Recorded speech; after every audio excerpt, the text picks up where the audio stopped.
കേരള കാർഷിക സർവകലാശാലയിലും പിടിമുറുക്കാൻ ഗവർണർ. സർവകലാശാലയുടെ പുതിയ വൈസ് ചാൻസലറായി BJP അധ്യാപക സംഘടനാ നേതാവിനെ നിയമിക്കാൻ നീക്കം.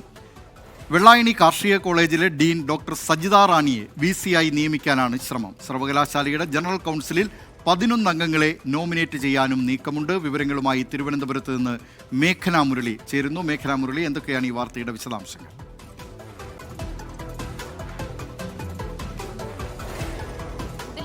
ഉന്നത വിദ്യാഭ്യാസ മേഖലയിലെ പ്രധാനപ്പെട്ട സ്ഥാപനങ്ങളായിട്ടുള്ള കേരള സർവകലാശാല, അതുപോലെ തന്നെ MG സർവകലാശാല, മലയാളം സർവകലാശാല എന്നിവിടങ്ങളിലെ VC-മാർ സംഘപരിവാർ പരിപാടികളിൽ പങ്കെടുത്തത് വലിയ വിവാദമായിരുന്നു. അതിന് പിന്നാലെയാണ് കാർഷിക സർവകലാശാലയിലും സംഘപരിവാർ പശ്ചാത്തലമുള്ള ആളെ ഈ VC ആയി നിയമിക്കാനുള്ള ഒരു നീക്കം ഗവർണറുടെ ഭാഗത്ത് നിന്ന് നടക്കുകയും ചെയ്യുന്നത്. അതിനുള്ള ഇടപെടലുകൾ നടക്കുന്നു എന്നുള്ളതാണ് പുറത്തുവരുന്ന വിവരം. വെള്ളാണിക്കര കാർഷിക കോളേജിലെ ഡീനായിട്ടുള്ള ഡോക്ടർ സജിത റാണിയെ VC ആയി നിയമിക്കാനാണ് ഇപ്പോൾ ശ്രമങ്ങൾ നടക്കുന്നത്. സജിത റാണി BJP അധ്യാപക സംഘടനയുടെ നേതാവാണ്, സംഘപരിവാർ പശ്ചാത്തലമുള്ള ആളാണ്.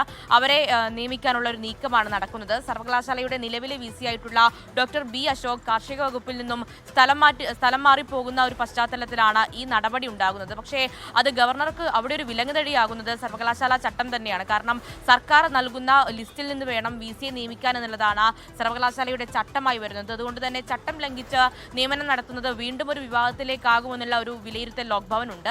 അതുകൊണ്ട് തന്നെ കൃഷി മന്ത്രിയുമായി അടക്കം സംസാരിക്കാനും അതുപോലെ തന്നെ ഈ ലിസ്റ്റിൽ ഈ സജിത റാണിയുടെ പേര് ഉൾപ്പെടുത്താനുമുള്ള നീക്കമാണ് ഇപ്പോൾ ഗവർണറുടെ ഭാഗത്ത് നിന്ന് നടക്കുന്നത്. അതുപോലെ തന്നെ സർവകലാശാലയുടെ ഉന്നത അധികാര സമിതിയായിട്ടുള്ള ജനറൽ കൗൺസിലിലും 11 അംഗങ്ങളെ ഗവർണർ നോമിനേറ്റ് ചെയ്യാനുള്ള ഒരു നീക്കം കൂടി നടക്കുന്നുണ്ട്. അങ്ങനെ കാർഷിക സർവകലാശാലയിലും സംഘപരിവാർ ആധിപത്യം, അല്ലെങ്കിൽ നേരത്തെ തന്നെ സംഘപരിവാർ അനുകൂലമായിട്ടുള്ള അല്ലെങ്കിൽ അനുഭാവികളായിട്ടുള്ള VC-മാർ ഉണ്ടാകുന്നു എന്നുള്ള വലിയ വിമർശനങ്ങളുണ്ട്. അതിന് പിന്നാലെയാണ് കാർഷിക സർവകലാശാലയിലും ഇപ്പോൾ VC-യെ ഒരു അധ്യാപക സംഘടനാ നേതാവ്, BJP അധ്യാപക സംഘടനാ നേതാവിനെ തന്നെ നിയമിക്കാനുള്ള ഒരു ശ്രമം നടത്തുന്നത്. അങ്ങനെ സർക്കാരുമായി ചർച്ച ചെയ്യും ഈ കാര്യം എന്നുള്ളതാണ് നമുക്കിപ്പോൾ മനസ്സിലാക്കാൻ കഴിയുന്ന വിവരം.